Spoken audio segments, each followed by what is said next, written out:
Good morning, Highlands, Presbyterian. So today we wrap up our series on Is It True? Are the Gospels reliable? It's been a great 4 weeks. I've really enjoyed it. And so today for our last sermon, we're going to talk about tradition. We're going to talk about the tradition of the Jewish people and also touch on the historical traditions that exist outside of Christianity that provide additional evidence that what we believe is true. First, I invite you to think about the things that are closest to your heart. And then I want you to think about what it would take to change those beliefs. If you're an Ohio State fan, what would it take for you to change and become a Michigan fan? If you're a fan of the Cleveland Browns, what would it push you over to the edge to becoming a fan of the Pittsburgh Steelers?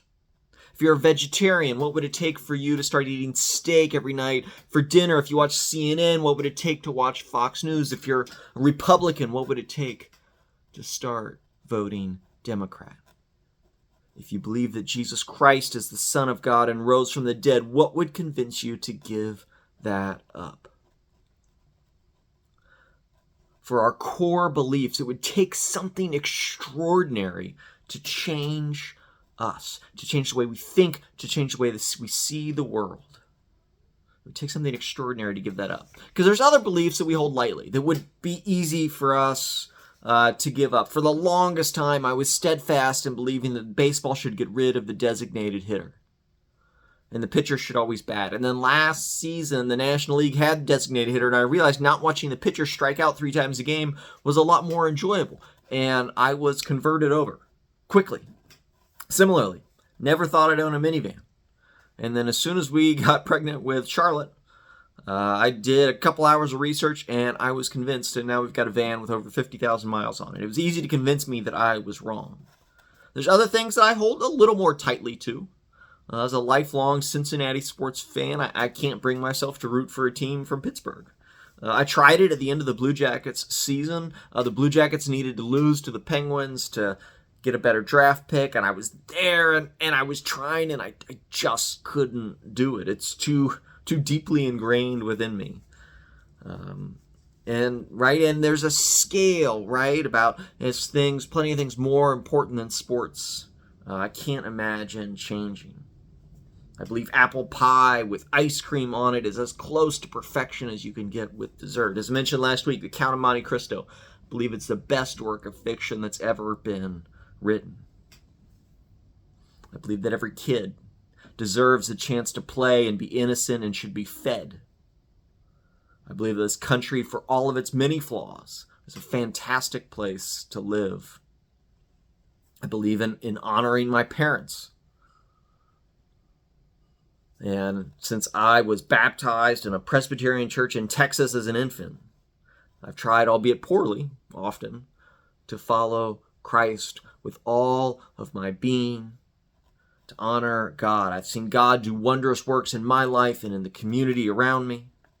I've been shown things that have led me to believe that there is more to this world than we can see with the eye, and I cannot imagine a scenario where I would set down my belief in an eternal and gracious God who created us and wants to do more than we can possibly ask or imagine. We all have a list of beliefs that we can't imagine changing. Some of them rooted so deeply in our lives, reinforced by practices that we've had since childhood that were probably handed down to us, passed down for generations. What does it take to change such beliefs? Right? These are not changed lightly. And I say all of this to set the scene for the transformation that we see in the first century in Jerusalem. So the Jewish people are an ancient people. Abraham, generally considered the father of the faith, is thought to have lived around 2000 BC. That's 4,000 years ago. Moses, who led the Israelites out of Egypt and then along the way to the Promised Land, received the law that generally codified the ritual practices of the Jewish people. He's dated around 400 to 700 years after Abraham, so still over 3,000 years ago. And it's amazing to think that many people today still partake in the same practices, the same traditions that were handed down roughly 3,500 years ago. For over 3 millennia, people have been engaged in a consistent faith tradition. Think about the chances of that happening. How many tribes have risen and disappeared in the last few thousand years? We read about many of them in the Bible: the Babylonians, the Philistines, the Hittites, countless tribes that sort of come on the scene and then go. Many of them far more powerful than the Jews were. And yet this one small tribe has managed to persist. It remains over all of the years, over all of the century, over the millennia. They persist. And the only way that it's possible for them to do this is to cling tightly, to have this intense focus on traditions that are handed down, that craft an identity in the midst of this constantly swirling sea of changing power and tribes that come and go. They have clung to tradition and practices that reinforce that are handed down over the years. And they've been dedicated to this to avoid simply being assimilated into larger and more powerful nations that rise and fall. The book of Daniel is an excellent instance of this. In Daniel, the Jewish people have been conquered, and a lot of the leading people are sent off to foreign cities, and the goal was to assimilate them into the culture. So the culture of the conquered people simply fades away. It disappears with time because you've taken all the leading figures and sent them into a large city where that culture is eventually lost.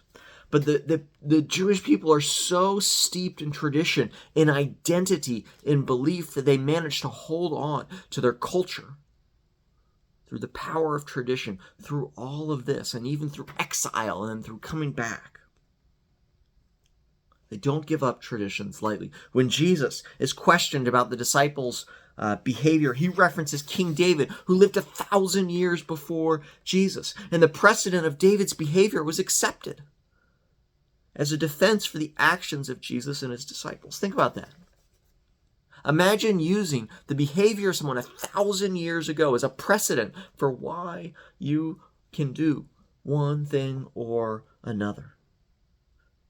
And everybody just shakes their head and agrees with it and accepts that. You can only do that when you're so steeped in tradition. That your tradition is in so many ways your identity.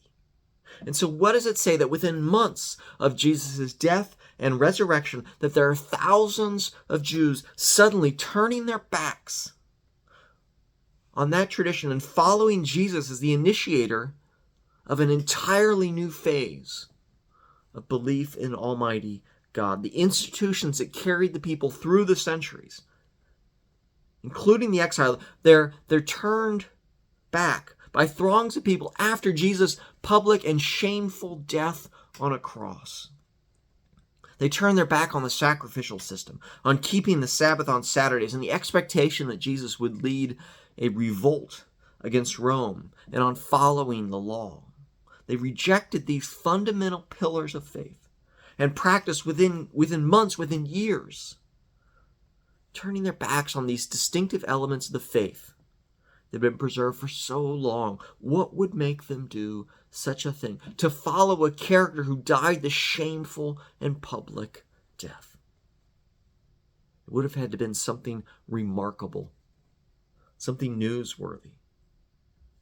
And Paul's writings list some of these people by name. He tells us that hundreds of them saw Jesus after Jesus rose from the dead. What other explanation can there be that there was something supernatural that these individuals witnessed that brought them to the point where they would turn their back on centuries of traditions and move into an entirely new phase of life? It would have had to have been huge.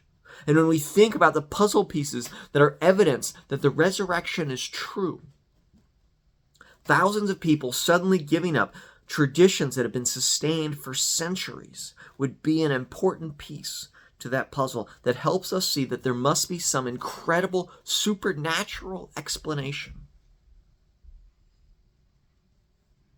for what happened And it have to be based on more than just rumors. People would want hard evidence to believe that this would be true. And as to what that evidence was, we have the Gospels that record the extraordinary evidence of Jesus' life and his death and his resurrection. And it led to the transformation of society and of so many faithful Jews, including Paul. And so one final question that we tackle is, do we have evidence outside of Scripture for what we believe? And the good news is that we do. And so we start with Josephus, who was a Jewish historian born in 37 AD. And he set out to write an entire history of the Jewish people, which was published around 93 AD. And he mentions the death of James, the brother of Jesus. And he names Jesus as the Christ. And in another work, he goes into greater detail, describing Jesus as a man who wrought surprising feats, was a teacher of many, and who was then condemned to be crucified. There's another historian, Tacitus, who affirms that Nero blamed the great fire in 64 AD in Rome on the Christians, who were followers of a man named Christ who suffered the extreme penalty of crucifixion. And a superstition arose that stated there was something supernatural that happened that led them to change their beliefs. And then there's Pliny the Younger, this governor in Turkey, which indicates how far that Christianity has spread from Jerusalem, in which he mentions that Christians were persecuted, although their only error is that they met regularly to worship Jesus Christ as God, and they had incredibly ethical behavior. And the community included slave women as well as Roman citizens. And there's another source that notes an eclipse that happened in the year 33 AD that made the sky turn completely dark, just as the resurrection as the Gospels mention. And so there's a number of historical events that corroborate the certain basic facts about Jesus' life and his death, and then what happened to the community after his death. And again, remarkable things that are corroborated by outside evidence. And then we have Paul. His letters affirm the death and resurrection of Jesus Christ. And it's part of history too. What would it take for Paul, this Pharisee who was steeped in this ancient tradition, what would it take for him to suddenly become a leading advocate for Christianity, this radical divergence away from the tradition that he's grown up in? It was such a divergence that he was busy persecuting, and then suddenly he does a 180-degree turn. This incredibly intelligent man, it would have had to have been something remarkable for him to change his perspective, something miraculous. The deity of Jesus Christ had become real to him. It wasn't something that other people, this idea they developed centuries later, but it became real to him. And enough for him to change the direction of his life and eventually give his life in service of this faith. So we have the Gospels crying out to us about the life of Jesus. We have a number of non-Christian sources affirming many of the basic facts in the Gospels. That there's more pieces of the puzzle. Right? And as we put them together, it should give us confidence that the bedrock of our faith is something that we can anchor ourselves in. And so my hope is that it gives you confidence that what our faith is based on is historically researched and it's reliable. And we don't just take this blind leap of faith, but we take an informed leap of faith. It's still faith. We don't know everything, but we know a lot. And so the idea that we base our lives on the belief that Jesus Christ was crucified and raised from the dead, and that he calls us into a life of discipleship, service, and love, that idea is something that has been looked at by scholars and believers for centuries and found to be a logical conclusion from the facts that we know. And so we are invited to base our life upon that and to join the eternal joy of God's kingdom. Thanks be to God.